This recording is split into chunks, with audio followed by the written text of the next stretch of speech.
பயம், கவலை, அதே போன்று நோய் நொடிகள், மனிதர்களால் ஏற்படக்கூடிய சூழ்ச்சிகள், சோதனைகள், துன்பங்கள், இவற்றுக்கெல்லாம் திருக்குர்ஆன் அழகான பதிலை, நீங்கள் அதை எப்படி கையாள வேண்டும் என்பதை நமக்கு தெள்ளத் தெளிவாக சொல்லித் தருகிறது. பல நேரங்களில் பயம்தான் நமக்கு வர இருப்பதை தடுத்து விடுகிறது. சில நேரங்களில் பயம்தான் நாம் எதை அடைய வேண்டும் என்று நினைத்திருக்கிறோமோ அதை எட்டி பிடிக்க முடியாமல், அதை நம்முடைய வழிக்கு கொண்டு வந்துவிட முடியாமல் நம்மை தடை செய்து விடுகிறது.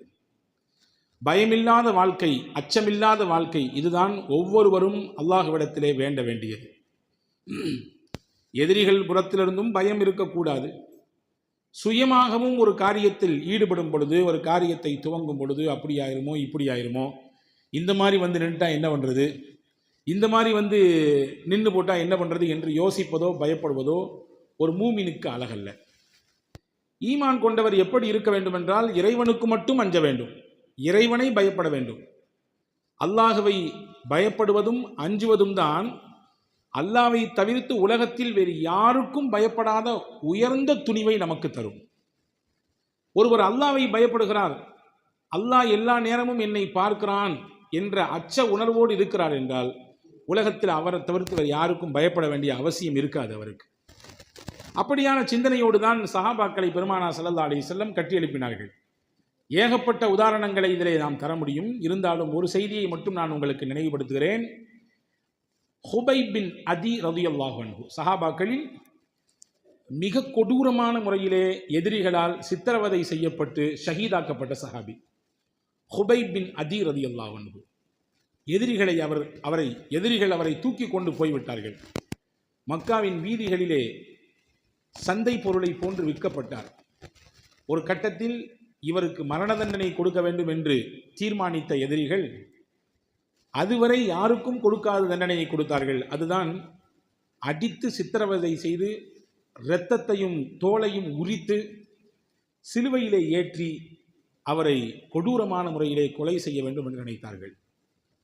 அவ்வளவு சித்திரவதையையும் தாங்கிக் கொண்டு இரும்பு போன்ற மனிதரை போன்று, அவ்வளவு நெருக்கடிகளையும் தாங்கிக் கொண்டு ஒரு ஒரு தூணாய், ஒரு மலையை போன்று அசைக்க முடியாதவராய் இருந்தார்கள். ஹஜ்ரத் அஹ்மது பின் ஹம்பல் ரஹ்மஹுல்லா சொல்லுவாங்க, எப்பொழுதுமே அஹ்மது பின் ஹம்பல் ரஹ்மஹுல்லா துவா செய்யும் பொழுது ஒரு திருடனுக்காக வேண்டி துவா செய்து கொண்டே இருப்பார்களாம். ஒரு நாள் அவருடைய மகன் கேட்டார், எல்லாரும் துவா செய்கிறாங்க, நிறைய பேருக்கு துவா செய்கிறீங்க, நீங்கள் பெரியவங்க, ஒரு குறிப்பிட்ட திருடனின் பெயரை சொல்லி அவருக்கு இறைவா நீ அருள் செய்வாயாக என்று துவா செய்கிறீங்களா, அப்படி என்ன அவருக்கும் உங்களுக்கும் கனெக்ஷன், அவருக்கு ஒவ்வொரு நாளும் துவா செய்கிறதுக்கு என்ன காரணம் அப்படின்னு கேட்கும் பொழுது ஹஜ்ரத் அஹ்மது பின் ஹம்பல் ரஹ்மத்துல்லாஹி சொன்னாங்க, நான் ஒரு நாள் சிறையிலே அடைக்கப்பட்டிருந்தேன். எதற்காக வேண்டி அடைக்கப்பட்டேன் என்றால், திருக்குர்ஆன் அல்லாஹுடைய பேச்சுத்தான், அது குர்ஆன் கலாமுல்லாஹ். ஆனால் அஹ்மது பின் ஹம்பல் ரஹ்மத்துல்லாஹுடைய வாழ்க்கை காலத்திலே திருக்குர்ஆன் மஹ்லூக் என்றால் இறைவனால் படைக்கப்பட்ட பொருட்கள் எப்படி இருக்கிறதோ அதே அந்தஸ்தில் உள்ளது தான் திருக்குர்ஆனும் அப்படின்னு ஒரு பிரச்சனையை கொண்டு வந்தாங்க.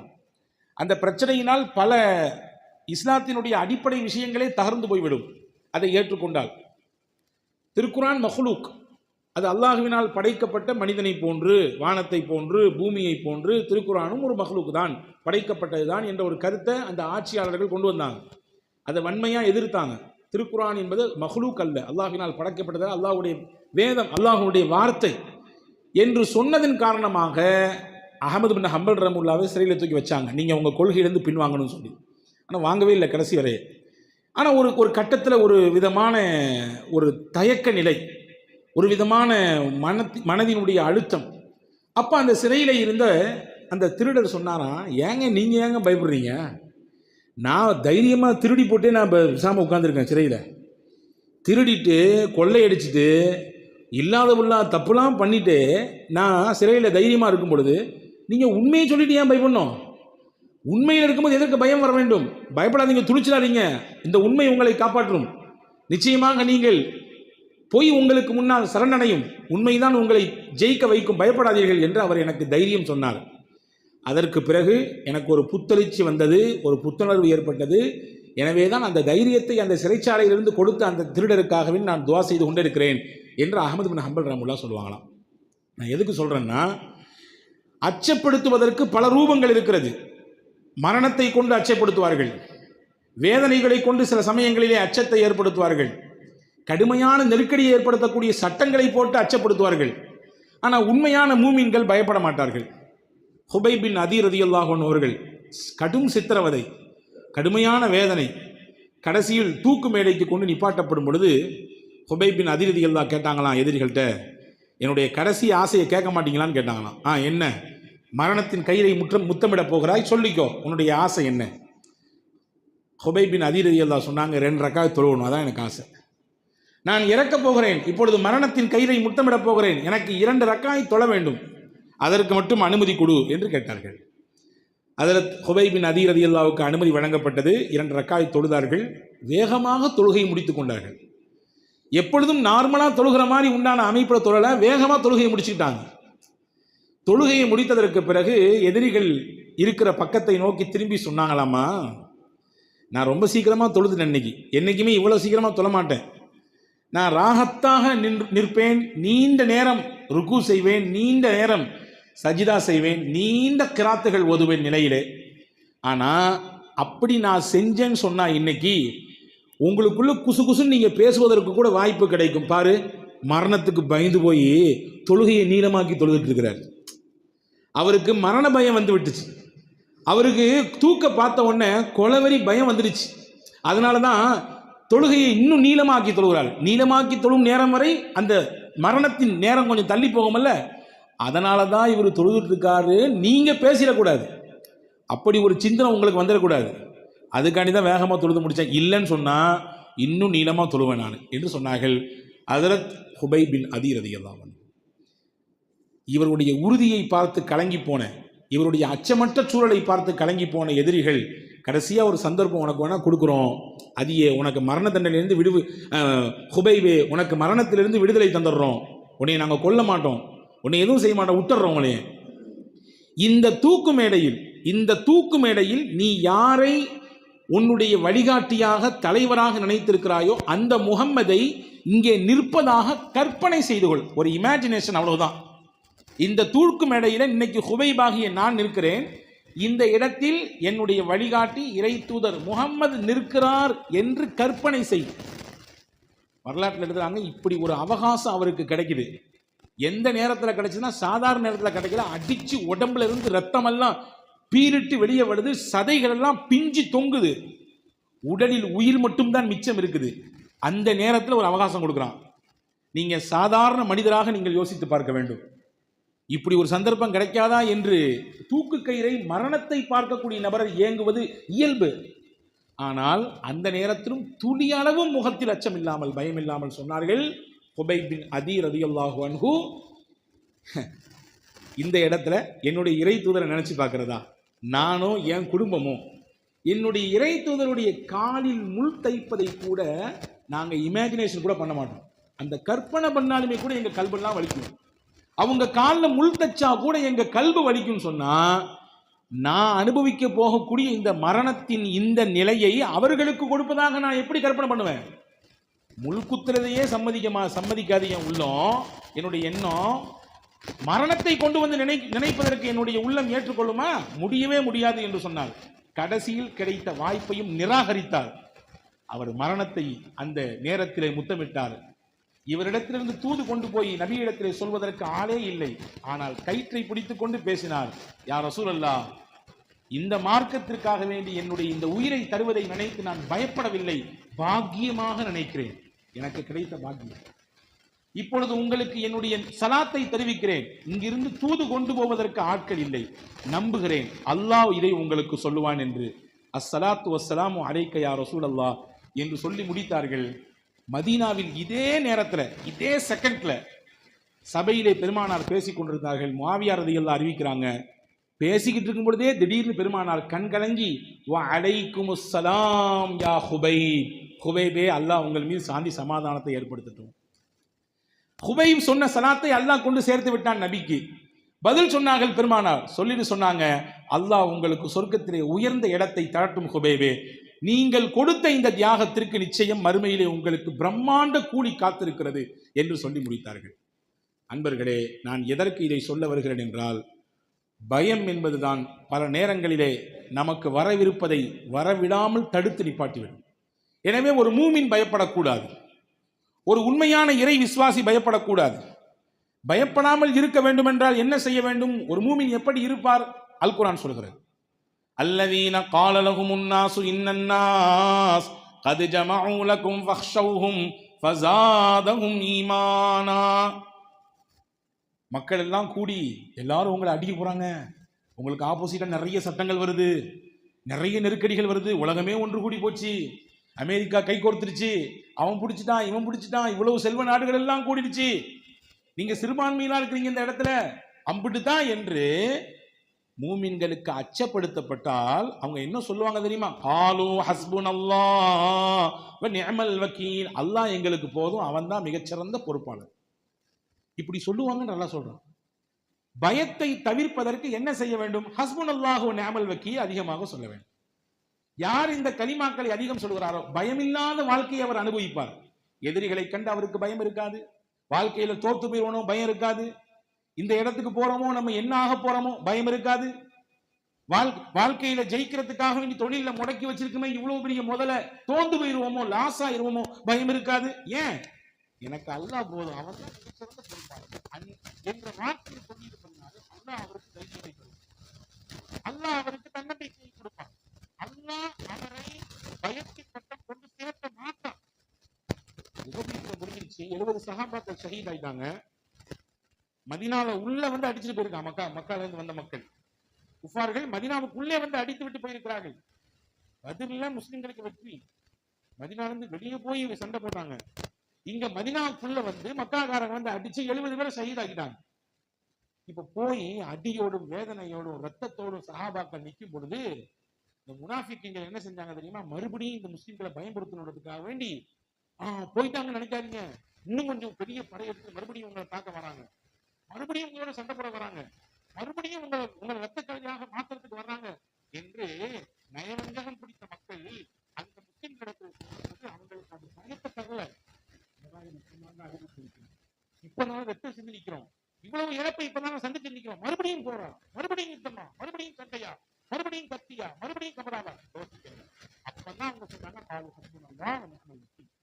அல்லாஹ் எங்களுக்கு போதும், அவன் தான் மிகச்சிறந்த பொறுப்பாளர். அல்லாஹ் ஏன் கூட இருக்கும்போது நான் யாரை பார்த்து பயப்படணும்? எந்த அதிகாரத்தை பார்த்து நான் பயப்படணும்? எந்த ஆட்சியை பார்த்து நான் பயப்படணும்? எந்த சர்வாதிகாரத்தை பார்த்து நான் பயப்படணும்?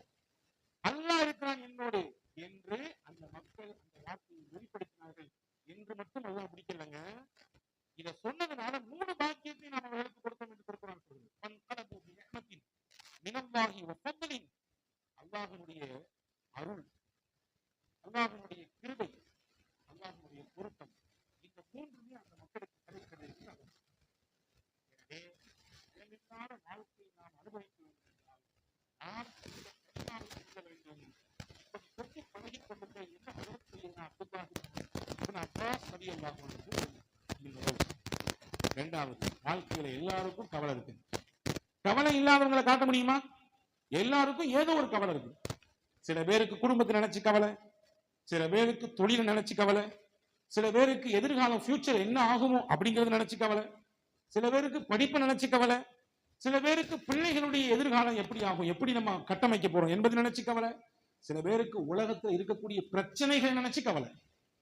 கவலை கவலை கவலை எங்கே திரும்பினாலும் ஏதோ ஒரு ரூபத்துல மனுஷங்களை போட்டு இன்னைக்கு ஆட்டி படைக்குது. இந்த கவலையை விட்டு நாம் தவிர்த்து கொள்வதற்கு என்ன செய்ய வேண்டும்? குர்ஆன் என்ன சொல்லுகிறது? அதற்கு செய்யதுனா யூனுஸ் அலைஹிஸ்ஸலாம் அவர்கள் கவலையோடு ஓதினார்கள் ஒரு கலிமாவை. ஒரு ஊரை விட்டு இறை உத்தரவு வருவதற்கு முன்பாகவே அவர்கள் வெளியேறியதன் காரணமாக அல்லாஹ் அவர்களுக்கு ஒரு சின்ன ஒரு நெருக்கடியை கொடுத்தான். அதிலிருந்து விலகி போகக்கூடிய வாய்ப்பையும் தந்தான். அந்த நெருக்கடியான காலகட்டத்தில் தான் யூனுஸ் அலைஹிஸ்ஸலாம் படித்தார்கள். வனாதா ஃபில் ظுலுமாத்தி அல்லா இலாஹ இல்லா அன்த சுப்ஹானக் இன்னி குன்து மினல் ஸாலிமீன். லா இலாஹ இல்லா அன்த சுப்ஹானக இன்னி குன்து மினல் ஸாலிமீன். இந்த திக்ரை ஓதியவர்கள் செய்தனா யூனுஸ் அலைஹிஸ்ஸலாம். இதை ஓதுனாங்க, அவங்களுக்கு இருந்த எல்லா கவலையையும் கஷ்டத்தையும் அல்லாஹ் போக்கிட்டான். அல்லாஹ் சொல்லுகிறான், ஹஜ்ரத் இப்னு அப்பாஸ் ரலியல்லாஹு சொல்றாங்க, கவலையில் வாழ்க்கையை குலைத்துக் கொண்டிருக்கக்கூடியவர்களே, யூனுஸ் அலைஹிஸ்ஸலாம் ஓதின இந்த வார்த்தையை நீங்கள் கேட்க வேண்டாமா? அது மட்டும் கேட்டா பத்தாது, அதுக்கு பின்னாடி பாருங்க, அல்லாஹ் சொல்லுகிறான், வனஜ்ஜைனாஹு மினல் கம். யூனுஸுக்கு இருந்த கவலைகளை எல்லாம் நாம் அவரை விட்டு நீக்கிவிட்டோம், கவலையிலிருந்து அவரை வெளியாக்கி விட்டோம். அதே மாதிரி கதாலிக்க நுஞ்சில் மூமினீன், மூமின்களையும் நாம் பாதுகாப்போம். யார் இந்த கலிமாவை படிக்கிறார்களோ அவர்களுக்கு கவலை இருக்காது. கவலை இல்லாத ஒரு வாழ்க்கையை நோக்கி அல்லாஹுவாகிய நான் அவர்களை நகர்த்துவேன் என்று ரப்புல் ஆலமீன் சொல்லித் தருகிறான் இல்லையா? எனவே கவலையை மறந்து நிம்மதியை நோக்கி நகர வேண்டும் என்று நினைக்கக்கூடியவர்களுக்கு திருக்குர்ஆன் வழிகாட்டுகிறது, யூனுஸ் அலைஹிஸ்ஸலாமை நீங்கள் பற்றி பிடித்துக் கொள்ளுங்கள். நாம் என்ன கவலையில் இருக்கிறோம்? பூமியின் அடியாளத்தில் இருந்தார்கள் யூனுஸ் அலைஹிஸ்ஸலாம், கடலுக்குள்ளே இருந்தார்கள், ஏற்கனவே தண்ணீர் இருட்டு, அந்த கடல்லையும் ஆழ்கடல்ல இருந்தாங்க. அது மட்டுமல்ல, அந்த ஆழ்கடலில் ஒரு பிரம்மாண்டமான மீனின் வயிற்றுக்குள்ளே இருந்தார்கள். வயிற்றுக்குள்ள இருக்கிறாங்க, கடல்ல இருக்கிறாங்க, அதுவும் பெரிய ஆழ்கடலில் காரிருள் சூழ்ந்து இருக்கக்கூடிய இருட்டுக்குள்ளே இருந்தார்கள். இப்படி 3 விதமான திரைக்குள்ளே அவர்கள் மாட்டிக்கொண்டார்கள். இந்த 3 விதமான திரைகளிலிருந்து அவர்களை வெளியேற்றியது எது? இந்த நெருக்கடியிலிருந்து அவர்களை வெளியேற்றியது எது? அல்லாஹ் சொல்லுகிறான், அவர்கள் படித்த அந்த கலிமா தான். இன்னைக்கு நம்மள பல பேர் கேட்குறாங்க, கஷ்டப்படுறோம், கவலைப்படுறோம், இதுதான் வழி, இதை செஞ்சு கொடுங்க, நீங்க செஞ்சுக்குங்க, இந்த கலிமாக்களை ஓதுங்க என்று சொன்னால் அந்த நேரத்திலே கேட்டுக்கொள்கிறான். அதற்கடுத்து அதை தொடர்ச்சியாக கையில் எடுத்து செய்கிறோமா என்பதிலே மிகப்பெரிய கேள்விக்குரியது. ஹஜ்ரத் யூனுஸ் அலைஹிஸ்ஸலாம் ஓதுனாங்க. அல்லாஹ் சொல்றான் குர்ஆன்ல சூரா சாஃபாத்ல, ஃபலவுலா அன்னஹு கான மினல் முஸப்பிஹீன் லலபிஸ ஃபீ பத்னிஹி இலா யௌமி யுபஅஸூன். மீன் வயிற்றுக்குள்ளே இருந்து யூனுஸ் மட்டும் இந்த கலிமாவை ஓதாம இருந்திருந்தாருன்னு சொன்னா, இதை படிக்கலன்னு சொன்னா, மீன் வயிற்றுக்குள்ளேயே கியாமத் வரை இருந்திருப்பார். அல்லாஹ் சொல்றான், உலக அழிவு நாள் வரும் வரை அவர் அங்கேயே தங்கியிருப்பார். அப்ப அந்த நெருக்கடியிலிருந்து, அந்த கவலையிலிருந்து அவரை வெளியே கொண்டு வந்தது எதுன்னா, அவர் ஓதுன அந்த கலிமா தான். அதனால ஹஜ்ரத் இப்னு அப்பாஸ் ரலியல்லாஹு சொல்றாங்க, கவலையினால நீங்க மனசை விட்டுறாதீங்க, கவலையினால நீங்க உங்களுடைய எதிர்காலத்தை நினைச்சு நீங்க பெரிய வருத்தத்துக்கு உள்ளாராதீங்க. இந்த கலிமாவை நீங்களும் கையில எடுங்க, ஓதுங்க, உங்க கவலையும் அல்லாஹ் போக்குவான். தொழிலில் கவலையா, குடும்பத்தில் ஏற்பட்ட பிரச்சனையினால கவலையா, உங்க பிள்ளைகளுடைய நிலைப்பாட்டை குறித்து உண்டான கவலையா, எதாக இருந்தாலும் சரிதான், நீங்கள் இதை எடுத்து ஓத துவங்குங்கள், நம்பிக்கையோடு ஓதுங்கள், நிச்சயம் அதனுடைய பலனை பார்ப்பீர்கள். இது நான் சொல்லவில்லை, சாஹிபுர் ரசூல், ரசூலுல்லாவோடு தோழமை கொண்ட ஹஜ்ரத் சையதுனா அப்துல்லாஹ் இப்னு அப்பாஸ் ரலியல்லாஹு அன்ஹு அவர்கள் சொல்கிறார்கள். 3வது, மனிதனை பிடித்திருக்கக்கூடிய மிக முக்கியமான ஒன்று நோய். பல்வேறு விதமான மருத்துவம் சார்ந்த நெருக்கடிகள். நிழலின் அருமை எப்பொழுது நமக்கு தெரிகிறது? வெயிலுக்கு போனதற்கு பிறகுதான் தெரிகிறது இல்லையா? தண்ணீரின் அருமை எப்பொழுது தெரிகிறது? தாகத்தினால் கடுமையாக நாவறட்சி ஏற்படுகிற பொழுதுதான் தெரிகிறது. ஒருவரின் இருப்பு எப்பொழுது நாம் புரிகிறோம்? அவரை இழந்ததற்கு பிறகுதான் புரிகிறோம். இருக்கிற வரை அதனுடைய மதிப்பு, அவருடைய அந்தஸ்து தெரியறது இல்லை. மௌத்தா போனதுக்கு பின்னாடி எங்க அப்பா இருந்திருந்தாருன்னா, எங்க அம்மா இருந்திருந்தாங்கன்னா, எங்க தாதா இந்த இடத்துல இருந்திருந்தாங்கன்னா, என் தம்பி இந்த இடத்துல இருந்திருந்தான்னா என்று அவரை பறிகொடுத்ததற்கு பிறகு கவலைப்படுகிறோம். பொதுவாகவே ஒன்றின் மதிப்பு அதை இழந்ததற்கு பிறகுதான் தெரிகிறோம். அப்படித்தான் ஆரோக்கியத்தின் மதிப்பு ஒருவருக்கு உள்வாங்கப்பட வேண்டும் என்றால் நோய் என்ற ஒன்றுக்கு முகம் கொடுத்ததற்கு பிறகுதான் அதனுடைய மதிப்பு தெரியுது. எனவேதான் ரசூலுல்லாஹ் சொன்னாங்க, உன்னுடைய நோய் மிகுந்த காலத்திற்கு முன்னால் உனக்கு கிடைத்திருக்கக்கூடிய ஆரோக்கியத்தை நீ ரொம்ப கிஃப்டா எடுத்து பயன்படுத்திக்கோ, ரொம்ப பெரிய பாக்கியமா நடத்து பயன்படுத்திக்கணும். எத்தனை மக்கள் நோயோடும் நொம்பலத்தோடும் மிகுந்த மன வலியோடும் வேதனையோடும் தன்னுடைய வாழ்க்கையை நகர்த்திக்கிட்டு இருக்கிறாங்க. சரி, நோய் வந்துச்சு நான் அப்படித்தானா, அதுல இருந்து வெளியே வர முடியாதா? தீர்வே கிடையாதா? உண்டு. அப்படிப்பட்ட நோயோடும் நொம்பலத்தோடும் சிக்கி இருக்கக்கூடியவர்கள் எல்லாம் அய்யூப் அலைஹிஸ்ஸலாமை பாருங்கள். ஹஜ்ரத் இப்னு அப்பாஸ் ரலியல்லாஹு சொல்றாங்க, நீங்க எல்லாம் என்ன ஒரு ஜஸ்ட் ஒரு வருஷம் அல்லது 2 வருஷம் அல்லது வச்சுங்க கூடுதலாக ஒரு 5 வருஷம் 10 வருஷம் படுக்கை இருந்திருப்பீங்களா? ஹஜ்ரத் அய்யூப் அலைஹிஸ்ஸலாம் 18 வருஷம் படுக்கையிலே கிடந்தாங்க. நோய்னா நோய், அப்படி ஒரு நோய். 18 வருஷம் படுக்கையில அவங்களால எந்திரிக்க முடியாது. குடும்பத்தில் கூடிய மொத்த உறுப்பினர்களும் நாத்தம் அடிக்குது உங்க உடம்புல இருந்து, உங்களை நாங்க பார்க்க மாட்டோம், போயிட்டாங்க வெளியில. சொந்தக்காரங்கள்லாம் நீங்க ஊருக்குள்ள இருக்காதீங்க, வேண்டாம், அவுட்டருக்கு போயிருங்க. உங்களுடைய இந்த வாடை இருக்கிற துர்வாடை, உங்க உடம்புல இருந்து வரக்கூடிய அந்த கெட்ட ஸ்மெல்லு, எங்களால பக்கத்துல குடி இருக்க முடியல. நீங்க யோசிங்க, இந்த மாதிரி நோயில நம்ம சிக்கிட்டோமா? இந்த மாதிரியான ஒரு பெரிய மருத்துவத்துல ஒரு இளைஞனை நம்ம சிக்கிட்டோமா? ஊடும் உறவும் ஊர்க்காரங்களும் துரத்தி அடிக்கிற அளவுக்கு உண்டான நோயிலையா நம்ம மாட்டிக்கிட்டோம்? கிடையாது. அய்யூப் அலைஹிஸ்ஸலாம் 18 வருஷம் அந்த மாதிரியான நோயில் இருந்தாங்க. மனைவிலாம் தெரிச்சுக்கிட்டு ஓடிடுச்சு. அவ்வளவு செல்வ செழிப்பாக வாழ்ந்தவர்கள், நல்ல வசதி வாய்ப்போடு வாழ்ந்தவர்கள், ஊர்ல பேரும் புகழும் இருந்துச்சு. பத்தாக்குறைக்கு அவங்க நபி வேற. ஆனா யாரும் ஏறெடுத்தும் கூட பார்க்கல. ஒரு அம்மா மட்டும் தான் கூட இருந்தாங்க. அந்த அம்மா பேர் தான் ரஹீமா. அந்த அம்மா மட்டும் தான் கடைசி காலம் வரை ஹஜ்ரத் அய்யூப் அலைஹிஸ்ஸலாமோடு இருந்தார்கள். 18 ஆண்டு காலம் அந்த நோயில இருந்த சமயத்திலும் கூட நம்பிக்கை தளராமல் அல்லாஹ்விடத்தில் கேட்டார்கள். நோயோடு தங்கள் வாழ்க்கையை நகர்த்தி கொண்டிருக்கக்கூடியவர்களே, நீங்கள் எல்லாம் கேட்க வேண்டிய வார்த்தை என்று ஹஜ்ரத் இப்னு அப்பாஸ் ரலியல்லாஹு சொல்றாங்க, அன்னி மஸ்ஸனியல் துர் வ அன்த அர்ஹமுர் ராஹிமீன். நான் ஒரு சிரமத்தில் இருக்கேன் இறைவா, நான் கஷ்டத்தில் இருக்கேன், எனக்கு நோய் இருக்குது உண்மைதான், இதனால நான் படாத பாடு படுறேன் உண்மைதான். ஆனா நீ அர்ஹமுர் ராஹிமீன், நீ இரக்கம் காட்டுபவனுக்கெல்லாம் மிகப்பெரிய இரக்கசாலி. நீ உன்னுடைய இரக்கத்தை நான் எந்த தராசை கொண்டு அளப்பது? உன்னுடைய அன்பை எதை வைத்து நான் ஒப்பிடுவது? ஒரு தகப்பனுக்கும் பிள்ளைக்கும் இருக்கக்கூடிய அன்பாக நான் உன் அன்பை ஒப்பிட முடியுமா? ஒரு தாய்க்கும் ஒரு மகளுக்கும் உண்டான அன்பாக நான் அந்த அன்பை ஒப்பிட முடியுமா? கிடையவே கிடையாது. உன் அன்புக்கு நிகர் நீ மட்டும்தான், உன் அன்பு மட்டும்தான், வேற எதுவுமே நிகராக வர முடியாது. அப்படிப்பட்ட அன்பாளனே, நான் நெருக்கடியில் இருக்கிறேன், கஷ்டத்தில் இருக்கேன், குடும்பத்தில் நிறைய பேருக்கு நோய், என்னுடைய நோயே என்னால் தாங்க முடியல, நீ இரக்கம் காட்டுறப்பே என்று அய்யூப் அலைஹிஸ்ஸலாம் கேட்டாங்க. எனக்கு ஷிஃபாவை கொடுன்னு கேட்கல, நீ ரஹமத்து உள்ளவன், அந்த ரஹமத்தை எனக்கு ஒரு பாகத்தை கொடுன்னு கேட்டாங்க. அல்லாஹ் என்ன சொல்கிறான்? அந்த வசனத்தினுடைய தொடர்ச்சியை பாருங்கள். ஃபஸ்தஜப்னா லஹு ஃபகஷஃப்னா பிஹி மின் துர். நாம் அவருடைய துஆவை கபூல் செய்தோம், அவருக்கு இருந்த சிரமத்தை நோயை நீக்கி கொடுத்தோம்.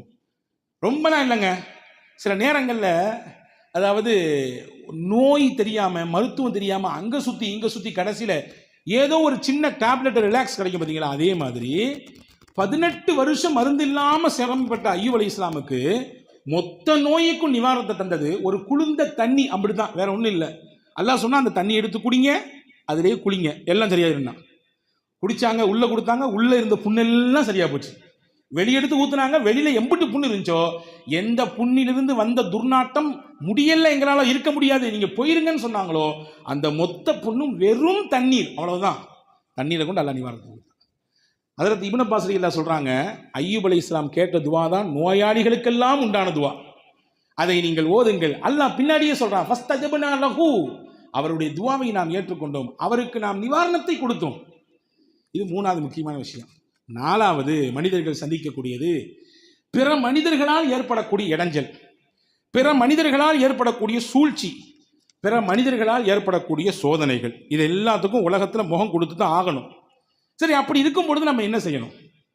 அதாவதுங்க, சில நபர்களுக்கு எப்படி உலகத்தில் வாழும் பொழுது ஏதாவது நல்லது செய்யணும், யாருக்காவது ஹெல்ப் பண்ணணும், யாருக்காவது வழிகாட்டணும், யாருக்காவது 4 நல்ல வார்த்தை சொல்லித்தரணும் அப்படிங்கிறது சில பேருக்கு பெரிய ஆமிஷனாக இருக்கும், தன்னுடைய வாழ்க்கையின் லட்சியமாக வச்சுருப்பாங்க. அப்படி ஒரு நாளைக்கு அவங்களுக்கு வாய்ப்பு கிடைக்கலன்னா எதையோ இழந்த மாதிரி இருக்கும். இன்னைக்கு எதையுமே நம்ம புதுசாக செய்யலையே, யாருக்கும் எதுவும் சொல்லி கொடுக்கலையே, யாருக்கும் ஏதாவது நல்ல விஷயத்தை அறிமுகப்படுத்தலையே, அது ஒரு இழப்பாக தெரியும். அப்படி சில நபர்களை அல்லாஹ் உலகத்தில் வச்சிருக்கான். அதுக்கு நேர் ஆப்போசிட்டாக சில பேர் இருக்காங்க. யாருக்காவது இடைஞ்சல் தரலன்னா அவங்களுக்கு தூக்கமே வராது. யாருக்காவது ஏதாவது துன்பத்தை கொடுக்கலன்னா, எதையாவது 4 வார்த்தை யாரையாவது பற்றி பேசாட்டி அவங்களுக்கு படுக்கைக்கு போய் எவ்வளோ குளிரூட்டப்பட்ட அறைகளாக இருந்தாலும் உறக்கம் வரவே வராது, இல்லையா? நீங்கள் நபியினுடைய வார்த்தையை கவனிக்கணும். இங்கே தான் நாம அளந்து பார்த்துக்கணும், நம்ம எந்த கேட்டகரியில் இருக்கோன்றதை நாமே அளந்து பார்த்து கொள்ள வேண்டும். இப்னு மாஜால ஒரு ஹதீஸ் வருது, இன்ன ஹாதல் கைர ஹஸாயிம், நன்மைகள் என்பது ஒரு மிகப்பெரிய பொக்கிஷம். அந்த பொக்கிஷத்திற்கு நிறைய சாவிகள் இருக்கிறது, நிறைய சாவி இருக்கு. ஒவ்வொருத்தரும் அவரவர்களுக்கு தக்கவாறு நன்மைகளுடைய சாவிகளாக அவர்களுடைய முடிந்த அளவுக்கு அந்த நன்மைகளை செஞ்சு கொண்டிருக்கிறாங்க. யாரையும் நாம் எப்பொழுதும் குறைந்து மதிப்பிடுதல் கூடாது. நீங்க நல்லா புரிஞ்சுக்கணும், நீங்க எப்படி பிறரை மதிப்பிடுகிறீர்களோ அப்படிதான் பிறருடைய உள்ளத்திலே நீங்கள் சிம்மாசனம் விட்டு இருக்க முடியும்.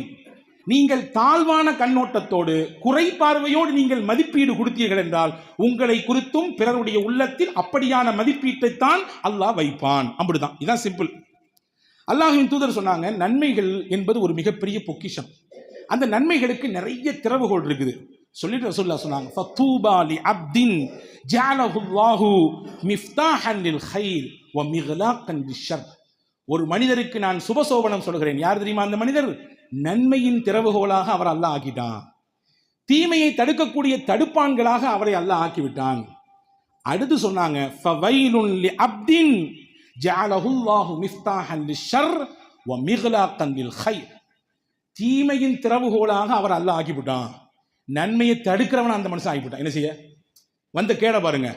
அவரும் நன்மை செய்ய மாட்டாரு, அவரும் நல்லதுக்கு உதவி செய்ய மாட்டாரு, அவரும் நல்லது நடக்கிறதுக்கு எந்த ஒரு துருமையும் எடுத்து போட மாட்டாரு. நன்மை நடந்தாலும் நடக்க விட மாட்டான், நன்மை நடந்தாலும் நடக்க விட மாட்டான். ரசூலுல்லாஹ் சொல்கிறார்கள், இப்படிப்பட்ட மனிதருக்கு வயல் என்ற நரகம் தான் இருக்கிறது. நாங்கள் சொல்லுவோம். அல்லாஹ் பாதுகாப்பானாக. அல்லாஹ் நம்மை நன்மையின் திறவுகோலாக அமைத்து தருவானாக, தீமையை தடுக்கக்கூடிய தடுப்பான்களாக அல்லாஹ் அமைத்து தருவானாக. அன்பர்களே, நீங்கள் புரிந்து கொள்ள வேண்டும், உலகத்தில் நீங்கள் எம்புட்டு தூரம் நீங்கள் முட்டி போட்டு உடைத்தாலும் உங்களை குறை சொல்வதற்கென்றே அல்லது குறை காணுவதற்கென்றே சிலரை அல்லாஹ் வைத்திருப்பான். நீங்க புரிஞ்சுக்கணும். நீங்க அதை பார்த்து மனசு தளரக்கூடாது. என்னப்பா இது, குடும்பத்துக்காண்டி எவ்வளவு தூரம் நான் வந்து கஷ்டப்படுறேன், ஏன் இப்படி நன்றி இல்லாம இருக்கிறாங்க, ஊருக்காண்டி எவ்வளவு உழைக்கிறேன், மஹல்லாவுக்காக வேண்டி எவ்வளவு தூரம் பாடுபடுறேன், என்னுடைய தெருவுக்காண்டி எவ்வளவு தூரம் நான் வந்து நல்ல விஷயங்களை முன்னெடுத்துட்டு போறேன், ஏன் இந்த மக்களுக்கு நன்றி அப்படின்னு சொல்லி நீங்க குறைபட்டு இருக்க கூடாது. நீங்க புரிஞ்சுக்கணும், இதனுடைய மனத்தத்துவத்தை உள்வாங்கிக் கொள்ள வேண்டும். நீங்கள் நன்மையை செய்வதற்கென்றே இறைவன் உங்களை தேர்ந்தெடுத்திருக்கிறான். அதை செஞ்சுக்கிட்டே இருங்க.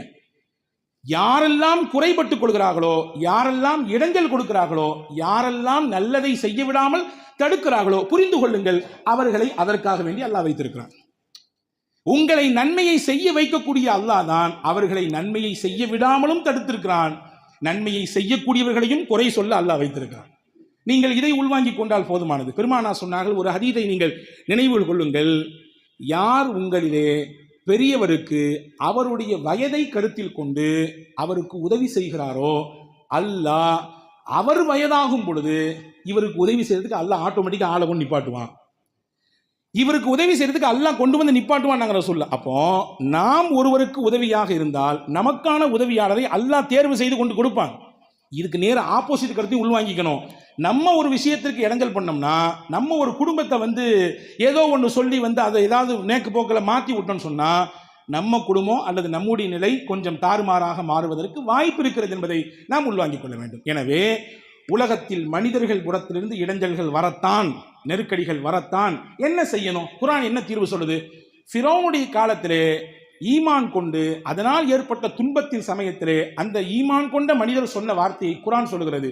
அப்படி சொன்னால் மனிதர்கள் எவ்வளவுதான் ரூம் போட்டு யோசிச்சு இடைஞ்சல் பண்ணணும்னு நினைச்சாலும் அந்த இடைஞ்சலுடைய ஒரு கால் பாகம் கூட உங்க பக்கத்துல வராது, உங்க கம்பெனிக்கு பக்கத்துல வராது, உங்களுடைய நிறுவனத்துக்கு பக்கத்துல வராது, உங்களுடைய தொழிலுக்கு பக்கத்துல வராது, உங்களுடைய பக்கத்தில் கூட நெருங்காது. என்ன சொன்னார் அவர்? குர்ஆனில் அல்லாஹ் சொல்றான், வ உஃபவ்விது அம்ரி இலல்லாஹ்.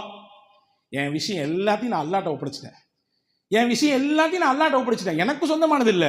என் தொழில், என்னுடைய வருமானம் எல்லாம் அல்லாஹ் கொடுத்தது. அவன்கிட்டே நான் கொடுத்துட்டேன், ஒப்படைச்சிட்டேன். அல்லாஹ் நீ பார்த்துக்கோ ரப்பே, அவ்வளோதான், முடிஞ்சிருச்சு. எவ்வளோ சூழ்ச்சி பண்ணுறாங்க, சுற்றி நடக்குது, தெரியதான் செய்யுது, வீட்லையே தெரியுது, சொந்தத்திலே இந்த மாதிரி நடக்குதுன்னு தெரியுது. ஆனால் இது எல்லாத்தையும் நான் ஓன்ட்ட கொடுத்துட்றேன், நீ பார்த்துக்கோ, கண்காணிச்சுக்கோ. சிசிடிவி கேமராக்கள் கண்காணிக்காத விஷயத்தை அல்லாஹ் என்கின்ற மகத்தானவன் அவன் கண்காணித்து விடுவான், துல்லியமாக கண்காணித்து விடுவான். எனவே உன் கண்காணிப்பில் விட்டு விடுவேன், நீ பார்த்துக்கோ. இந்த வார்த்தையை சொன்னால் போதுமானது. அல்லாஹ் சொல்கிறான், இதை அவர் சொன்னதினாலே ஃபிரௌனுடைய புறத்திலிருந்து ஏற்படக்கூடிய மொத்த சூழ்ச்சியும் அல்லாஹ் மாற்றினான். ஃபவகாஹுல்லாஹு ஸய்யிஆத்தி மா மக்கரு. அல்லாஹ் சொல்கிறான், அவர் இந்த வார்த்தையை மொழிந்ததினாலே அவருக்கு ஏற்பட இருந்த மொத்த தீங்கையும் கஷ்டத்தையும் அல்லாஹ் தடுத்து நிப்பாட்டினான். எனவே உலகத்தில் இந்த 4 விதமான நெருக்கடிகள் வரத்தான். அதை வருகிற பொழுது எப்படி எதிர்கொள்ள வேண்டும் என்கின்ற அழகான பாடத்தை, பக்குவத்தை ஹஜ்ரத் சாஹிபுர் ரசூல், ரசூலுல்லாஹ்வுடைய அருமை தோழர் ஹஜ்ரத் அப்துல்லாஹி இப்னு அப்பாஸ் ரலியல்லாஹு அன்ஹு அவர்கள் இந்த விஷயத்தின் ஊடாக நமக்கு சொல்லித் தருகிறார்கள். எல்லாம் வல்ல அல்லாஹ் நம்முடைய வாழ்க்கையில் இருக்கக்கூடிய இந்த நெருக்கடியான காலகட்டத்திலே அல்லாஹுவின் தூதருடைய வழிகாட்டுதலின் பிரகாரம் வாழுகிற நல்ல தௌஃபீக்கை உங்களுக்கும் எனக்கும் எல்லா மக்களுக்கும் வழங்கியருள் புரிவானாக. ஆமீன். வாஹிர் தாவானில் அல்ஹம்துலில்லாஹி ரப்பில் ஆலமீன்.